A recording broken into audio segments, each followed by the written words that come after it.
Paramashivoham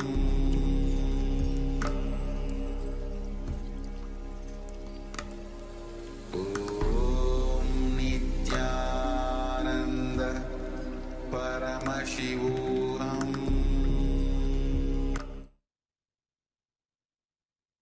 Yes. Now, please open your eyes with deep gratitude towards Swamiji. Whatever Swamiji reveals through the third eye, you can put it in the chat. I request all the participants, whatever Swamiji reveals through the third eye, you can put it in the chat so that we can help you in the power manifestation.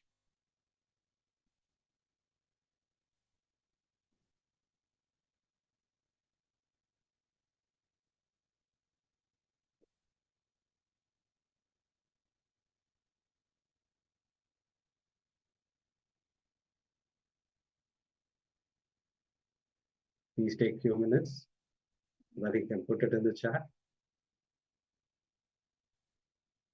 Don't hesitate anything. Whatever has been revealed to you, just go ahead and post. It may be anything.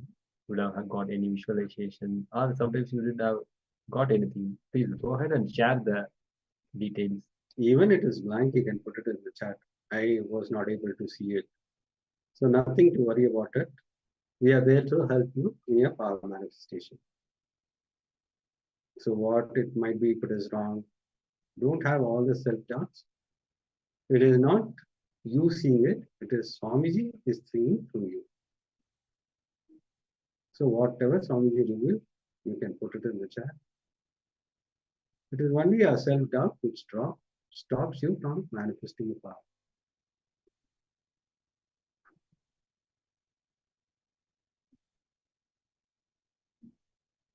You just need to ferociously declare you are Paramashiva and start manifesting this power.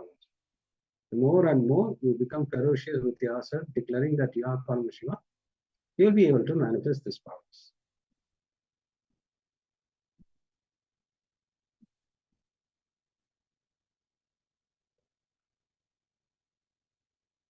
Yes, now we are going to project the image.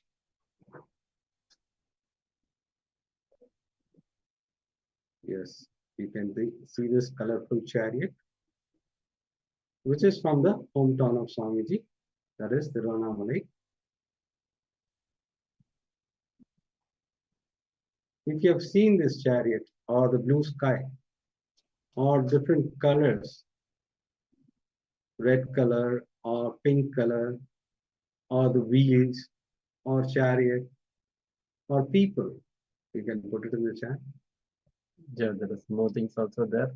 The flowers, the bell on the chariot, and it's a wooden chariot, the traditional architecture works are there. So please go ahead and share whatever you saw in your third eye. Nityanandama, quick scene weighing ma, Nityanandam. Now please switch on your camera.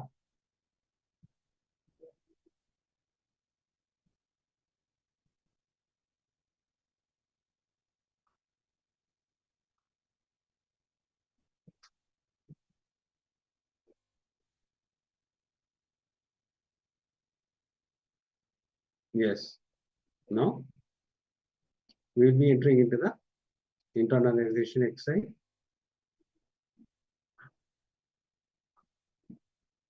Completing in you with others and completion with others. We'll be working on this. We will be working on completing in you with others and completing with others.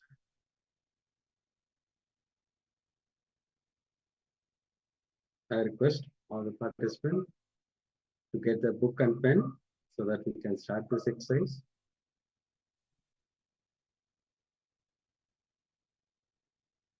Yes, as today is relationships. So completion within yourself and completion with others is very important to have good relationships in your life. So how to experience Advaita the practical way? You are Sachidananda, Parabrahma. You are eternal truth, eternal consciousness, eternal bliss. Nityananda Swarupi. The science of completion is the science of eternal bliss. In our life, we may put with something, we may be angry about something. Today, let's be complete with everything. Whatever the emotions, whatever the situation, let us complete with everything. Bring completion with everything so that you put up with something, and even if you don't put up with something, you are not incomplete with that. So you are not incomplete with that thing.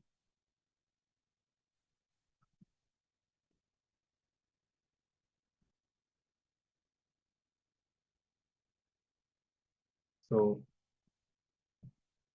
we'll be sharing the more truths about how to experience Advaita in a very practical way.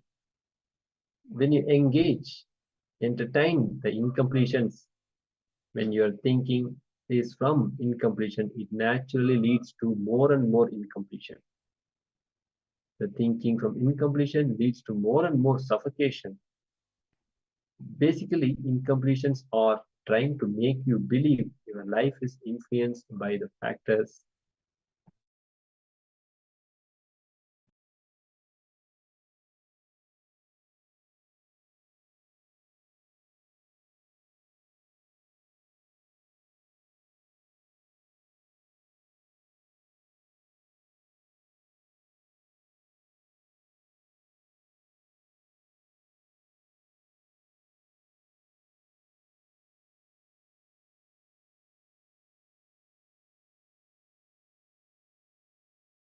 Sorry for the technical glitch.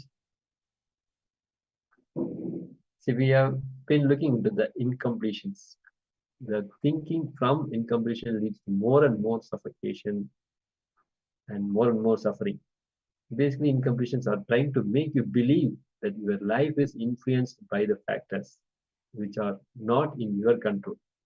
Completion is making you understand that not only your life, but anything you see is under your influence. Understand, it is not from the reality you perceive. So if you are in incompletion, your mind will take over you. If you are in completion, you will have control your mind and you will be able to do whatever you want to manifest. So completion is the necessity for us to live, experience Advaita. Yes. So what is the biggest wealth? You know, it is the ability to relate with large number of people with love. It is the best wealth you can have, which will never leave you. Understand? What is the biggest wealth? You know, it's the ability to relate with a large number of people with love is the best wealth you can have, which will never leave. The more and more you start enriching the people, the more and more they become the part of your life, which will never leave. Understand? There are only two ways of being wealthy. The organized way of wealthy is ability to relate with multiple people with energy. Another is toxic way of relating is like ruling. Today, let's decide that I have to bring completion with others, with whomever I am living. So most of the time we have incompletion with whom we relate a lot, with whom we love, with whom we work. So today let's decide I have to bring completion with others, with whomever I am living. From that, the completion starts with others. Okay. Yeah, that very decision, if you made that I have to bring completion with others, with the sankalpa, with the prayerful mood to Swamiji, then definitely Swamiji will make things happen. It's a declaration from your side that you have to decide, you have to live in completion with others. Teamly means family and team together. Understand? Teamly means family and team together. Unfortunately, Unfortunately, human beings have lost connection even with themselves. The problem is we are always busy with our mobiles or social media thing, but we are not connecting ourselves with ourselves. Forget about having connection with the family. Even with ourselves, we have lost the connection. Yes, even the next generation, if you see, they are also adapting the same lifestyle from the parents.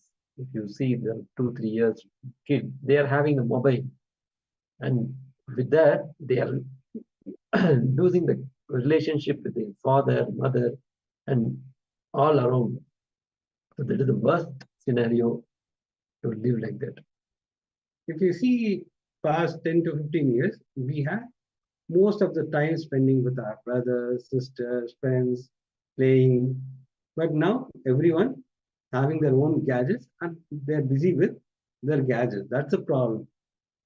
This strong, deep-rooted, grounded lifestyle is lost. Due to various reasons, we may become very unconscious. Now, making us come back to consciousness and create complete, centered, grounded with ourselves and with our family and team together is team.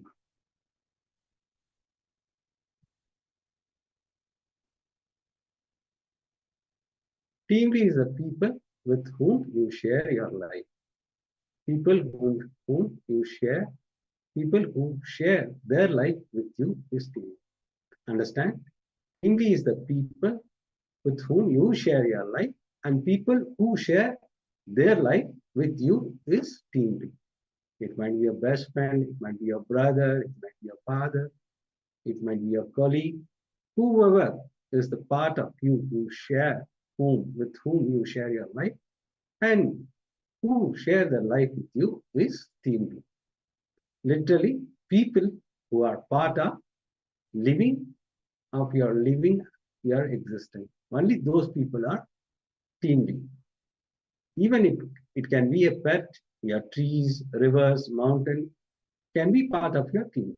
Yes, you may add Swamiji also on your team. Today, the 3 most important relationships in your life, who are your team. Decide to bring completion with them.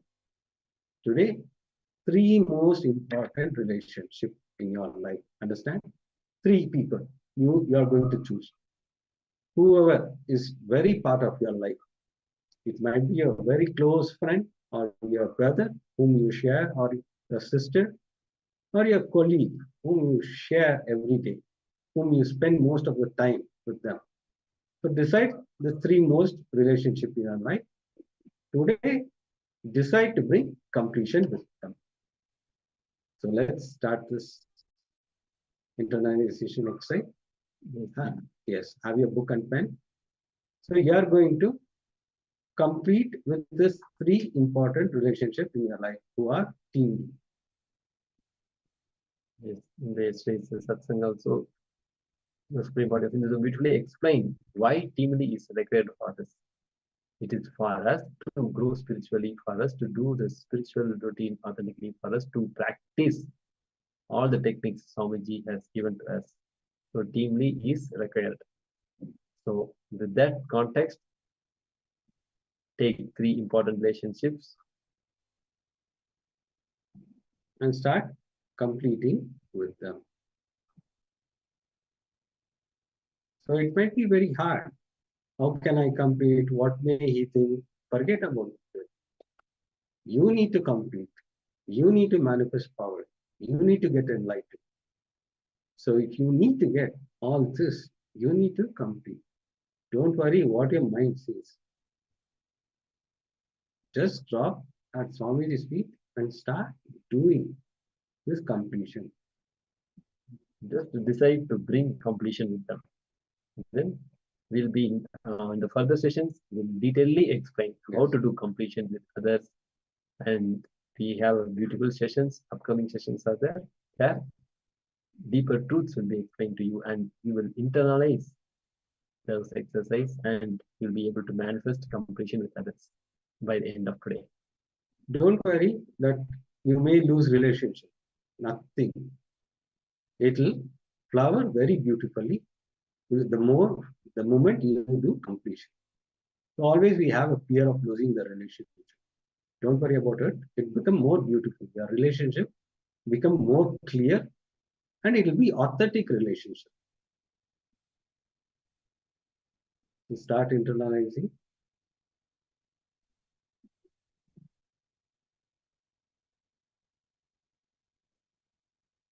So we are going to project the internalization exercise. You can start doing it.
Yes. Now, we have finished this exercise. Let us enter into the powerful session on relationship that are shaped by our cognition. We will listen to the Swamiji's powerful thoughts about relationship are shaped by your cognition.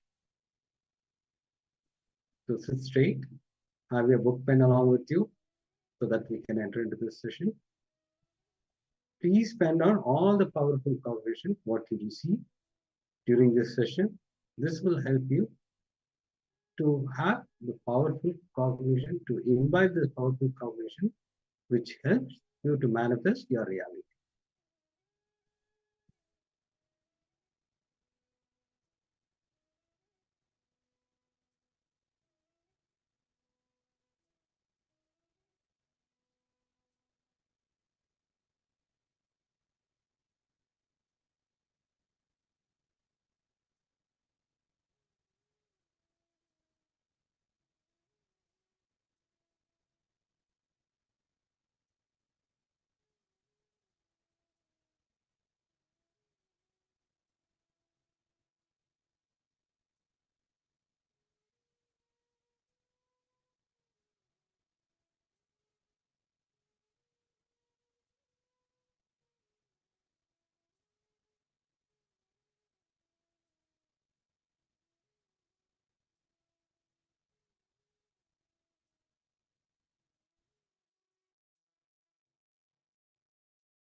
Listen.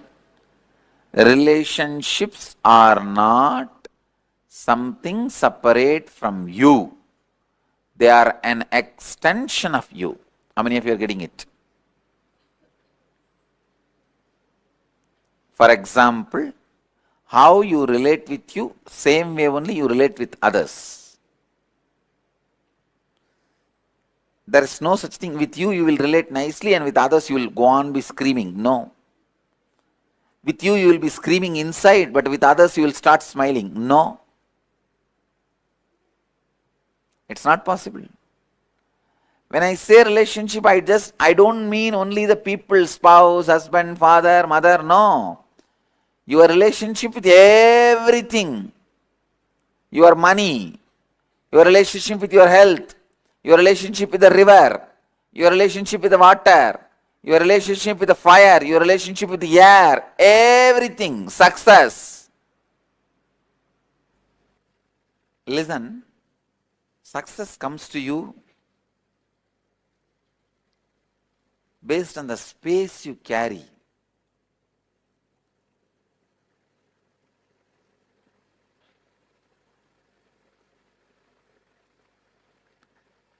Suddenly from two big mutts, suddenly yesterday one phone call, one Pitadishwar means Sri Mahant, a big mutt, calls my secretary and he says, I want to speak to Maharajji. See, Maharajji means head of your mutt. Head of your organization is called Maharajji. I want to speak to Maharajji. Our guy said, Maharajji means, what do you mean? You are calling Nityananda Ashram.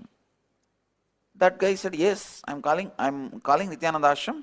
Swamiji is the head of our ashram. Our guys are shocked. When we took over any mutt without even knowing our knowledge, then he said, no, Acharya Mahamandaleshwar is our head. He has written a will. Whoever becomes next Acharya Mahamandaleshwar, this property goes to them. So I am the in charge, Sri Mahant. I have to come and give the report of this month.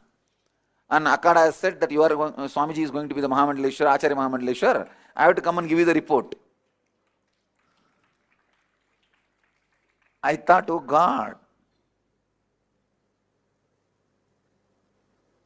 Please understand, not for any pride or anything, I'm just giving you as an example. If you carry the space, if you are completely in tune, in good relationship with you, everything around you falls into you.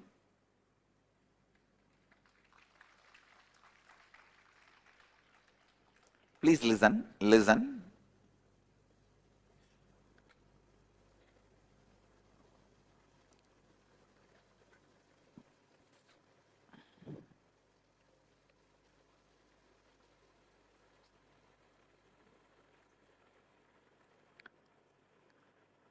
The relationships you did not give up on are equivalent to the extra hands you have. The relationships you gave up on is equivalent to the broken hands. Listen. If you have lived around me, you will know one of the biggest strength, my strength is I will not give up. These fellows will be doing the same mistake, but I will be giving the same solution for last 10 years. But I am here also, I will give the same solution. Till they evolve.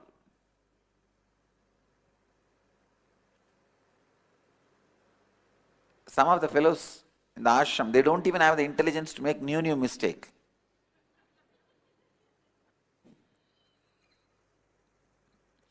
When I say some word, don't measure them with your eyes.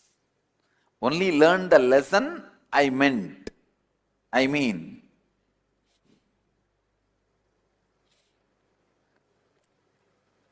Even if it is a dust, if it sits with the flower and gets into my head, it is in my head. Understand? It is worshipped.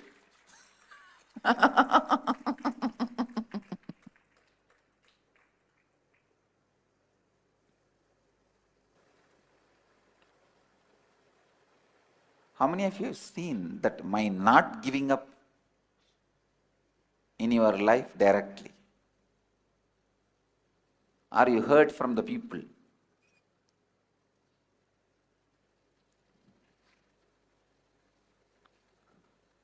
I'll scream as if now if you don't transform, you will be killed. But even if you don't transform for 12 years, I will not reduce the spirit of screaming, I will continue to scream. Usually what you do, when you train people, you don't show the strength of training. Same way, when you after 2 times, if they are not trained, you give up on them. Both are wrong. In training, I will train as if you don't transform now, you are dead. But he will not be transformed for next 10 years. He will be doing the same nuisance. I will continue to be screaming same way. But I won't give up. Not giving upon people. Listen. Only when you don't give up on you, you will not give up on others. Please understand, I am giving you some of the basic tips to raise you to the real understanding about relationship. If you give up on others, you will simply give up on you. If you have the pattern of giving up on others, I guarantee you will have depression. Because depression is nothing but you mentally giving up on you. How many of you have the pattern of giving up on people? I told, they are not listening, what can I do? All of you be very clear, you will all have depression. Maybe having or yet to get. But you are on the path of depression. No, it's true. Whether it is in your office, in your house, in your team, in your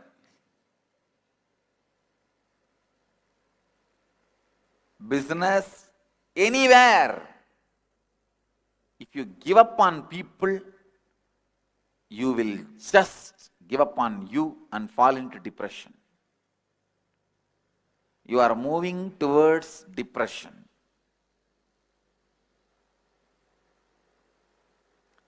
Because, listen, please listen, drop everything and listen. I'm still seeing people writing. No, drop the pen, paper, listen. The conflict outside, if you give up, why you give up? Because you don't have the clear ideas to move further. Understand? You don't have the integrity and authenticity to break through that conflict, to break open that conflict. That is why you give up. So you are not able to face the conflict. Am I right?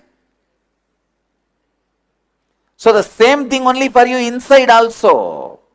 When the conflict comes, you don't have enough integrity, authenticity, words, right understanding to break open it. You will give up on you. So giving upon others and giving upon you is one and the same. You can't say, I will not give up on me, but I will give up on others. No. If you have a depression, you have given up on yourself mentally. If you are not successful, you give up on yourself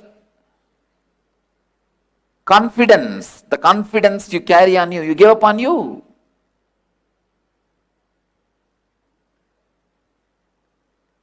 All failures are nothing but giving up on you. Listen. Failing is not failure. Quitting is failure.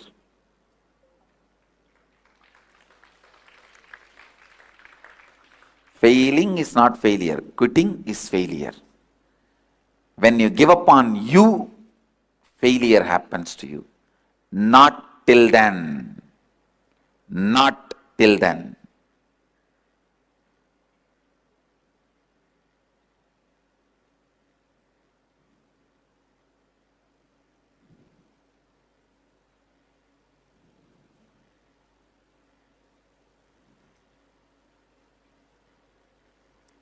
failure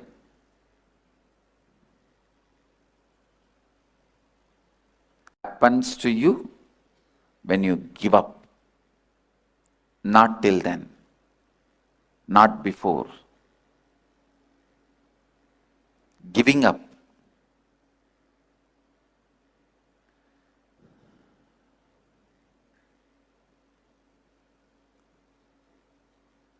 Listen, the speed with which you give up others, if I give up on you, what will happen? No one will be here.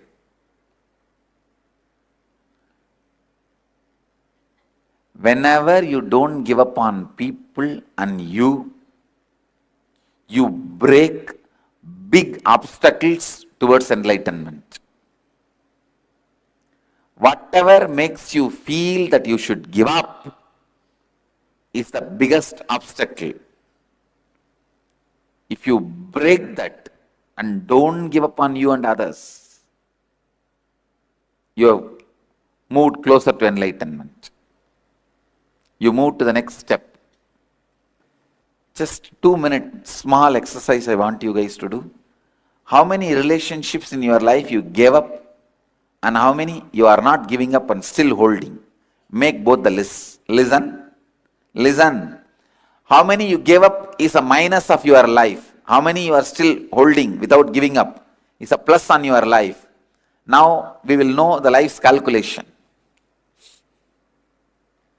Whether your life is running in profit or loss.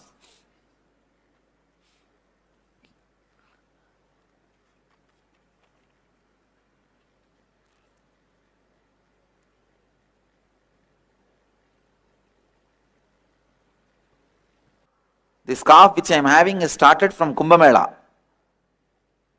The eosinophilia went high, but I did not give up on me. No medicine, I did not take any medicine. Just in a month, eosinophilia came down. But then these tonsillitis, I was somehow avoiding the medicine. Finally, anyhow, I started taking the antibiotics, the allopathy medicine. But I did not lie down or rest or stop talking, stop taking my classes. Last inner awakening, few sessions I missed, but continued the whole inner awakening. Now I could see it has reduced a lot. It is all about how you relate to things, not the way they are, but the way you are.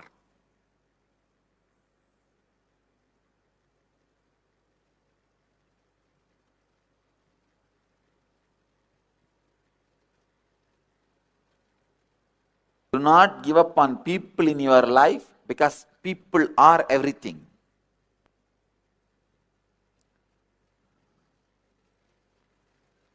People are everything. Please understand. Now, how many of you feel your life is going in plus? How many lives are going in minus? Raise the hand. So now you know what you should do, you need to do. What do you need to do? Not give up on people. Not to give up on you and people. I also wanted to introduce another one concept, a very important truth about this relationship. Today, you are going to start an important process called completion with others. Completion with others. How many of you had a question? How to do that? You will have the answer now. Today you will have the answer. But before that, you have to do completion with yourself about some more things.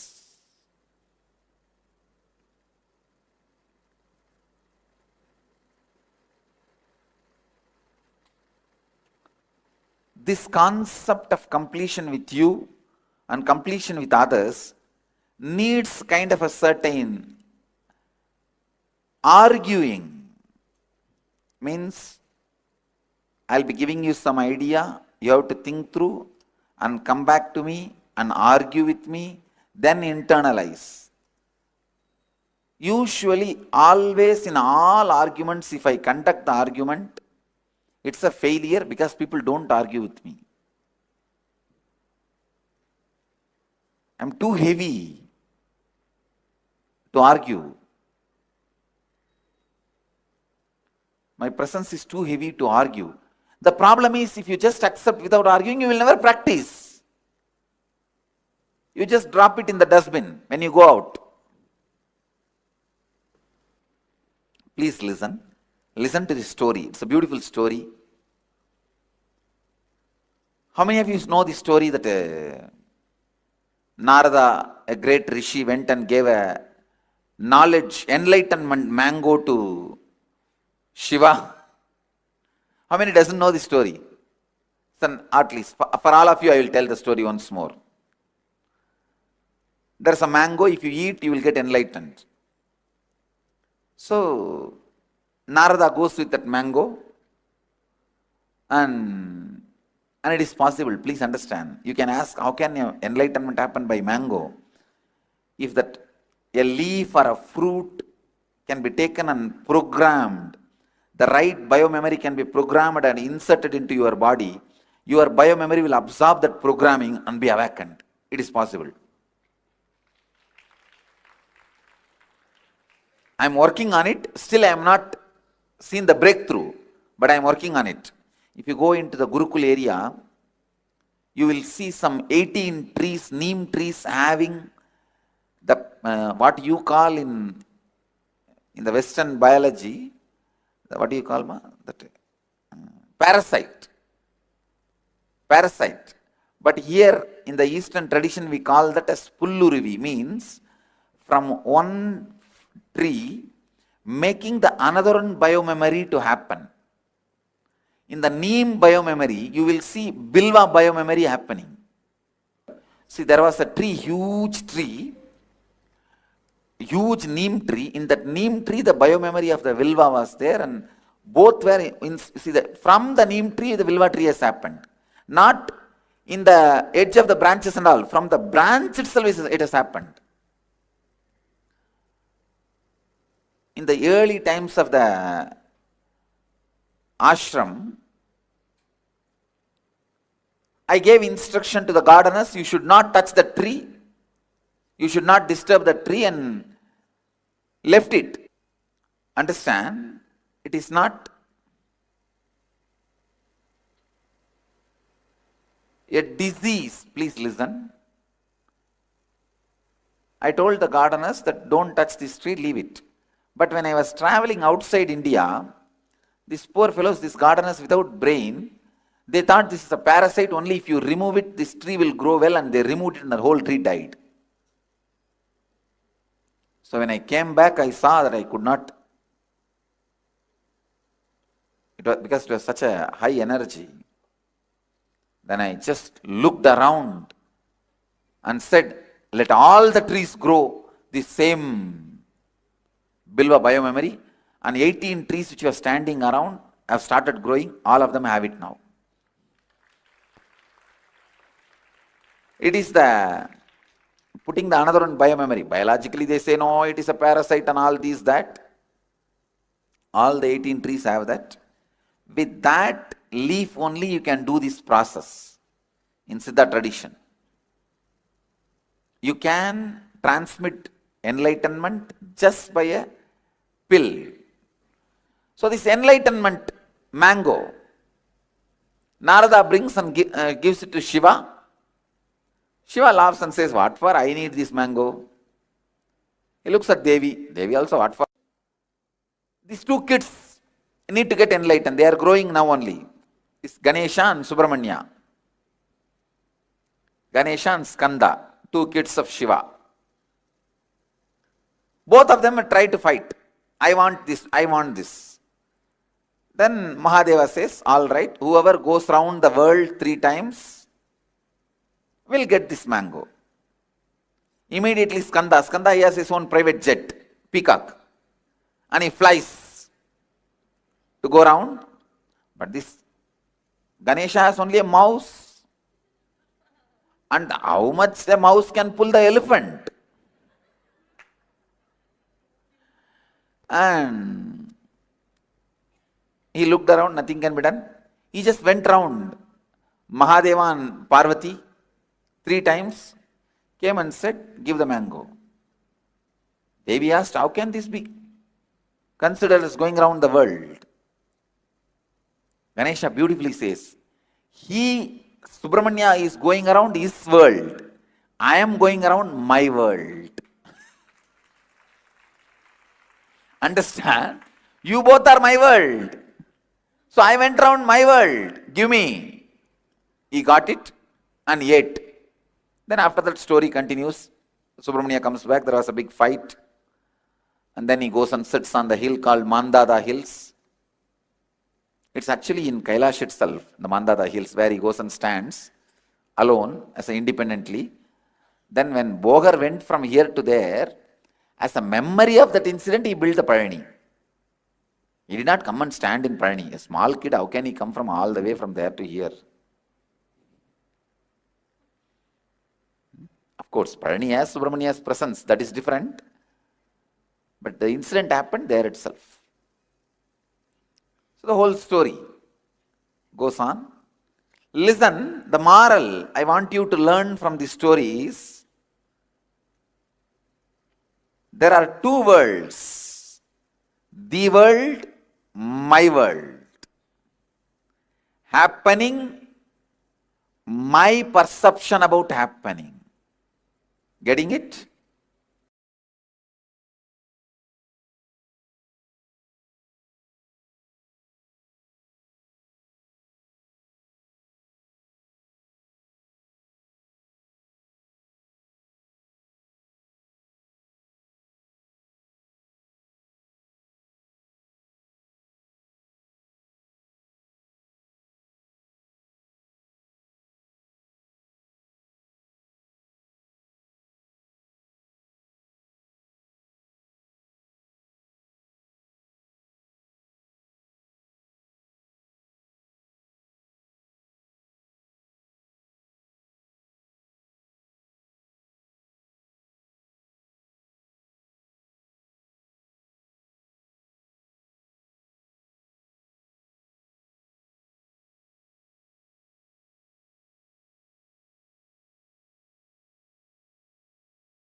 Today is the best day. Sadashiva appears for Brahma and Vishnu early morning in the form of light shaft. Means the consciousness which is beyond time and space enters into time and space. Sadashiva declares, let me become many to celebrate myself. So morning we celebrate he becoming many. You can see every deity, every god, we go and light the lamp. So each, the Sadashiva himself becomes many. So whole campus we went round. It was such high energy. So again the many becomes one. Not only spiritually, even socially this celebration forms a very important part of my life, because this is the only celebration I enjoyed from my birth, at least in this body.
Today is the best day.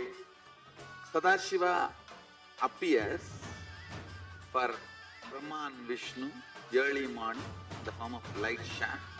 Means the consciousness which is beyond time and space enters into time and space. Sadashiva declares, let me become many to celebrate myself. So morning we celebrate he becoming many. You can see every deity, every god, we go and light the lamp. So each, the Sadashiva himself becomes many. So whole campus we went round. It was such high energy. So again the many becomes one. Not only spiritually, even socially this celebration forms a very important part of my life, because this is the only celebration I enjoyed from my birth, at least in this body.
Today is the best day.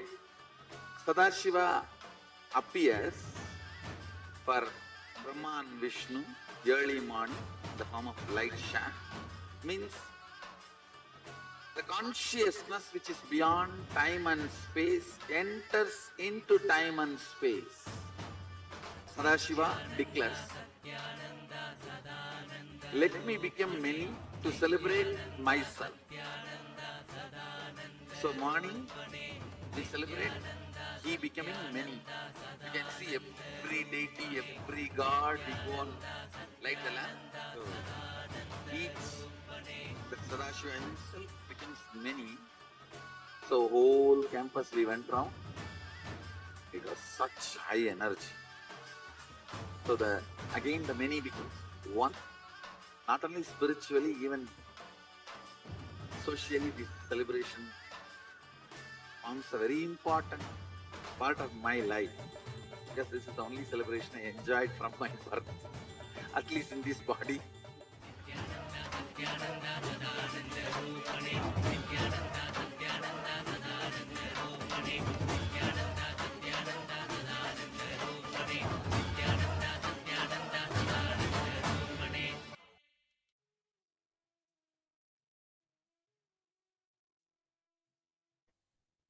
Yes, Nityanandam. With this, we enter into this day of Paramashivoham, learning about how we can bring completion in all our relationships, our family, friends, team, and even just the way we relate with the world itself. So we will start after this powerful jnana segment with the first internalization, the first exercise, where we're going to start the completion with ourselves. Before we can open up the completion with others, let us first do completion with ourselves. Yes. So the first step will be, if there is some powerlessness, some incident, incompletion, which is influencing you, then now that. Let's catch the influence of the past on your thinking system. Understand? There is some powerlessness, some incident, incompletion, which is influencing you. Pen down that. Let's catch the influence of the past on your thinking system. Now, once you identify, you are going to relieve. Relieving is relieving, means the past powerlessness, which is influencing your thinking, you are going to relieve those incidents. Whichever in the past which influence you, those things, we are going to relieve those incidents. There is a big difference between remembering and reliving. For example, something happened in your life at the age of 8 or 9, which is still influencing your thinking. One man came to me and said, I never go to beach. This is an example we are giving. One man came to me, said, I'll never go to beach, Swamiji. Even if I drive through the beach roads, I shiver. I have a panic attack. I asked why. No, at the age of 7, I went for a walk with my father. I saw a murder happening in a beach, and we ran away from the spot. From that time till I cannot. Now I am 57, I cannot go to the beach. So this is the one of the incident of a devotee. What happened in his childhood, which influenced till now. The moment he had a walk, he went for a walk with his father in a beach, and suddenly he saw a murder happening. From that place, they both ran away, father and the son.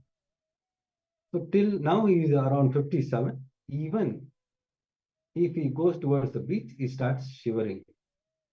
So this is one of the example like that. Identify which are the incompletion which influence at your childhood. You are going to complete with that. Yes, we're going to project a slide on screen. And if you have any questions about the completion process, do let us know so we can help you out. Let's make sure that we first complete with all the powerlessness that we already carry inside, looking for the powerful, the painful moments. And let's get ready for this completion segment.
Yes.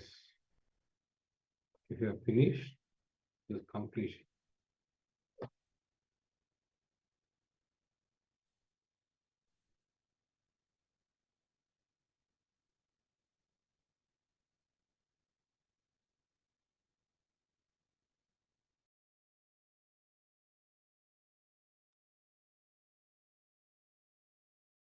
Yes, if you have finished the completion, we can enter into the power manifestation. Sincerely, if you've done, you'll be able to manifest the power. Any completion, when you do it, it manifests as a power manifestation. When you break some pattern, or when you come out of some pattern, it manifests as a power manifestation. That is the reason we always do after internalization exit this power manifestation. So today we'll be scanning on Vak Shakti.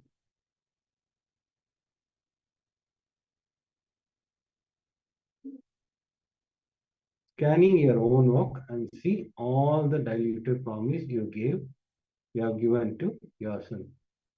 Yes, in the first round, we're going to scan for those promises that we have given to ourselves. For example, yes, now I'm going to go to the gym, I'm going to build my body, I'm going to do dieting and plan my life in terms of health and fitness. Many times you would have looked in the mirror and thought, okay, now it's time, now I'm going to start. Do it done for 2 days and then we dropped it. So diluted promises are promises that we don't bring the intensity in to actually make them happen. Diluted promises can also be promises where you internally felt, okay, I'm anyways not going to pull through with that. So just to satisfy yourself in the moment you would have uttered these words to you, but you actually did not pull through with them. So look in and scan all these promises that you have given to yourself, which you have not fulfilled. See, the Vak is the expression of integrity. Vak manifests when you value your own word as your life. When you understand that, you have to commit to the word that you have given to yourself and others with your life. You try whatever is possible, whatever you can achieve, whatever you can do, even giving your life to make the word happen, and it will not manifest, then you can complete with it. You can tell yourself, okay, I tried my best, but I'm going to drop this now. I'm going to either adjust the way you declare, or you're going to drop the idea of manifesting it once and for all. But you should not give yourself diluted promises. If you make diluted promises, the worst thing that will happen is that you will lose trust in yourself. So whenever a challenging moment comes, first you will doubt yourself. You yourself will make fun of you. Oh, sure, you're going to stop smoking. Sure, sure. So that kind of nagging voice inside, that comes when you have given diluted promises to yourself, which you have not kept. In this round of the power manifestation, we're going to combine the power of body scanning with the power of completion. So we're going to center ourselves on the third eye, connect to Swamiji from the space of oneness. And once we enter into that space of oneness, we can direct the consciousness onto our Vak, which is in the throat cavity. It is the intra-organ, which is managing, which is the intelligence behind our speech, the intelligence behind our declaration. Once the Vak Shakti is purified, simply your declaration will become reality. People will simply understand what you want to convey. They have to listen to the word that you give. When you are in pure integrity, you will see you will be a natural leader because your word carries so much of weight. Because you honor your word so much, others will simply honor your word as well. And you will see, you will not give your word lightly. If you give your word, it is your life that you are committing. And this way, the cosmos, when you give a word, will give all that the cosmos has available to make it a reality. So it is one of the beautiful powers that start expressing when you do the completion. And Vak Shakti scanning is a very fast, very straightforward way, because we're shining the light of Paramashiva's third eye onto our Vak. And any incompletions, you can simply burn them.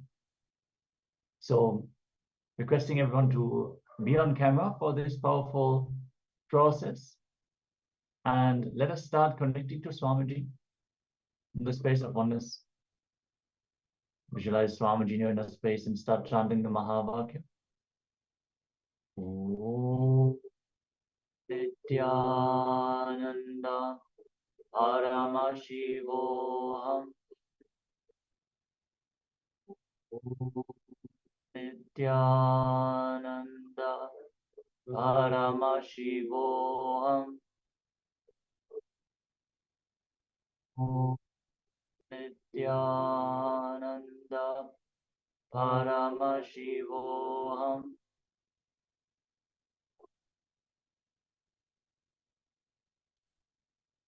Vibrate with the Mahavakya and scan your Vak for all the diluted promises that you have given to yourself and complete with them.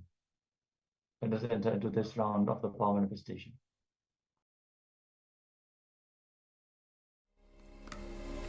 Om Nityananda Paramashivoham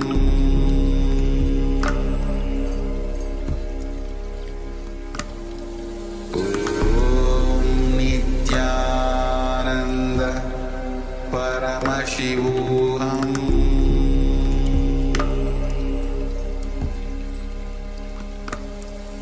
Om Nityananda Paramashivoham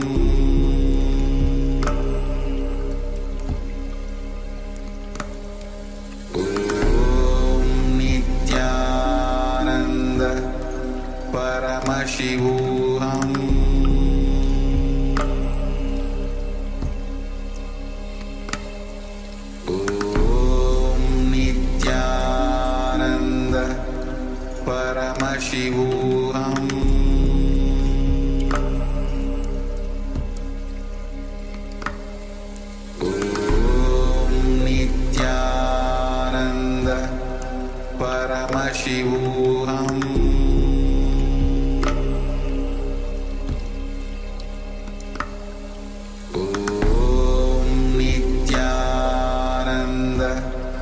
Paramashivoham Om Nityananda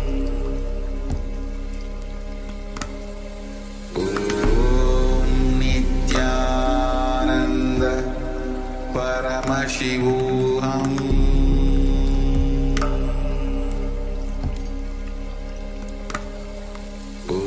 Om Nityananda Paramashivoham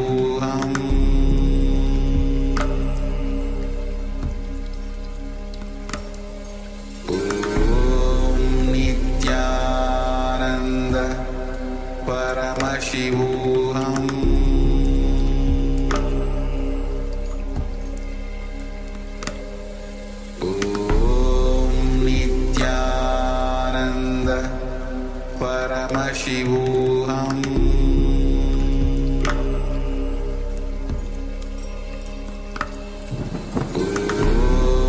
Nityananda Paramashivoham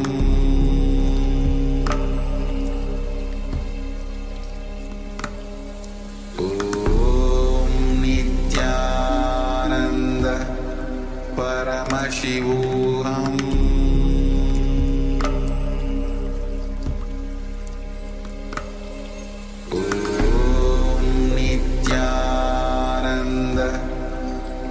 Paramashivoham